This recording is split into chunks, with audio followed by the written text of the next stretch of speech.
Hello and welcome back, Disney fans. In 1994, Disney released their animated version of Lion King, and its quirky cast of animals immediately solidified a place in our hearts. Disney's Lion King follows the story of Simba, a young lion who is in training to one day become the king of Pride Rock. Towards the beginning of the film, fans are brought to tears at the untimely death of Mufasa at the hands of Scar, who then convinces Simba that it was his fault that his father died, and thereby forcing him to run away and never return home for the shame that would follow him. Fans will know Scar as the outcast brother of Mufasa that seems to live in a state of exile among the bones in the elephant graveyard. We also know that Scar has always had his sights set on becoming the head of the pack and the king of Pride Rock. Sure enough, through the murder of his brother Mufasa and the lie he placed in his nephew's mind, he did just that. However, one thing most fans fail to realize is that Scar and Mufasa are actually not brothers, and there's a very subtle hint in the film that supports this fact.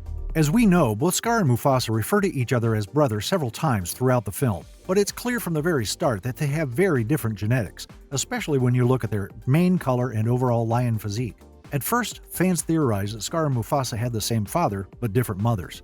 Well, after an interview with Rob Minkoff and Dan Hahn, the director and producer, respectively, of the 1994 version of Disney's Lion King, fans and sleuths over at Hello Giggles received verbal confirmation of this exact theory. The two creators confirmed that Scar and Mufasa are, in fact, not blood relatives. No, instead Scar was actually a lion who had been able to sense that Mufasa was coming to the end of his days, so he intervened to speed the process along.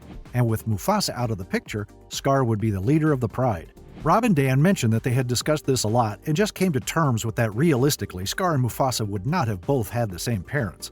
The top priority of Disney was always to keep the portrayal of these animals and their habits as accurate to the real thing as possible, aside from the chaotic musical numbers, of course. As you may know, The Lion King was loosely inspired by the old Shakespeare play Hamlet, so from the beginning, Rob and Dan knew that they needed to have two male lions fighting over the crown. The hardest part was figuring out how that would work in real life, and lucky for them, real-life lions told the story for them, with how they act among themselves in their natural habitat.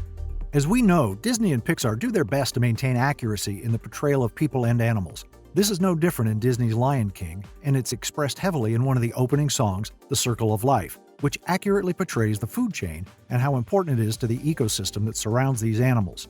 When it comes to lion prides in the wild, the number of females in a pack of lions will be far more than the number of adult males, meaning all of their cubs are typically related due to the low count of males. In fact, most packs actually only have one adult male among them. And if there is another one, it most likely doesn't share parents with the leader of the pride, and is definitely not seen as an alpha. Dan Hahn also mentions this in the interview, where he talks about how often the other male lion will kind of always be off to the side or in the shadows.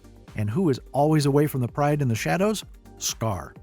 In fact, in the wild, it's common for other male lions to notice that the king of the pack is getting old.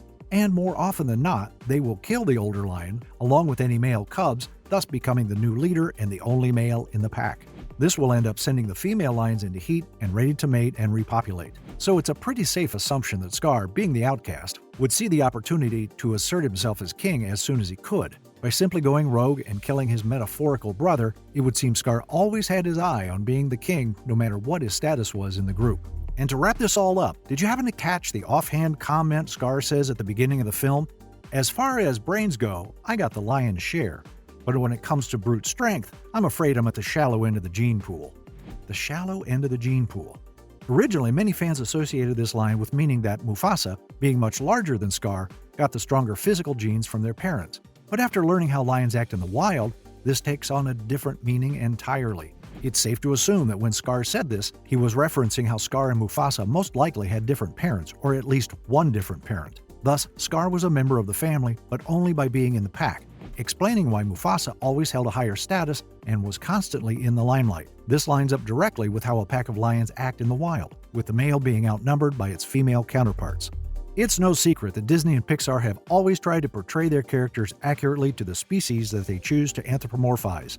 Knowing this crazy fact now has fans wanting to see a movie showing the origin of Scar. Let us know in the comments if you're one of them. In the meantime, that's all, Disney fans. Let us know what you thought of this video in the comments, and like and subscribe for more magically packed videos.